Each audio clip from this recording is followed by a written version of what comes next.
அச்சாரம் டிவி நேயர்களுக்கு வணக்கம். நாம் இன்னைக்கு திரை விமர்சனத்தில் குமார சம்பவம் திரைப்படத்தின் திரை விமர்சனத்தை பற்றி தான் பார்க்க போகிறோம். இந்த படத்தை பாலாஜி வேணுகோபால் இயக்கியிருக்கிறாரு.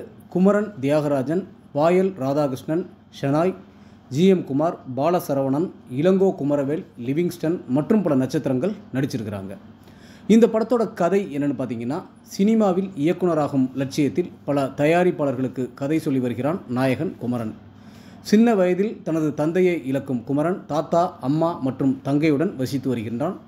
அவனது வீட்டின் மேல் மாடியில் குடியிருக்கிறார் சமூக செயற்பாட்டாளரான இளங்கோ குமரவேல். பல்வேறு சமூக பிரச்சனைகளுக்கு எதிராக வழக்கு தொடர்ந்து போராடி வருகிறார் இளங்கோ குமரவேல். அவரால் பல பின் விளைவுகளை நாயகன் குமரன் சந்திக்கின்றான். இதனால் போராட்டக்காரர்கள் மேல் குமரனுக்கு ஒரு வெறுப்பு ஏற்படுகிறது. குமரனின் தாத்தா இளங்கோ குமரவேல் மீது அதிக நெருக்கம் காட்டும் காரணத்தினால் அவரை சகித்துக் கொள்கின்றான். பல தயாரிப்பாளர்களிடம் கதை சொல்லி எதுவும் கைகூடாததால் தனது படத்தை தானே தயாரிக்க முடிவு செய்கின்றான்.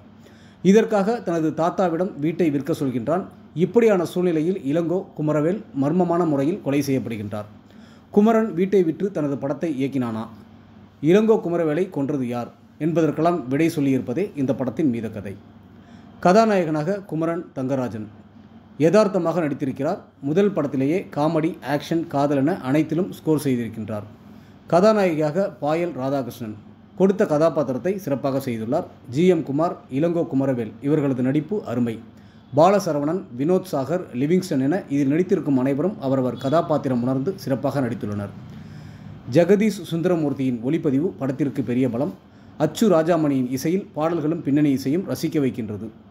எடுத்துக்கொண்ட கதையை எல்லோரும் ரசிக்கும்படி திரைக்கதையில் இன்னும் கொஞ்சம் கூடுதல் கவனம் செலுத்தியிருந்தால் நன்றாக இருந்திருக்கும். இயக்குனர் பாலாஜி வேணுகோபாலுக்கு பாராட்டுக்கள். ஒட்டுமொத்த படக்குழுவினருக்கும் அச்சாரம் டிவி சார்பாக வாழ்த்துக்கள்.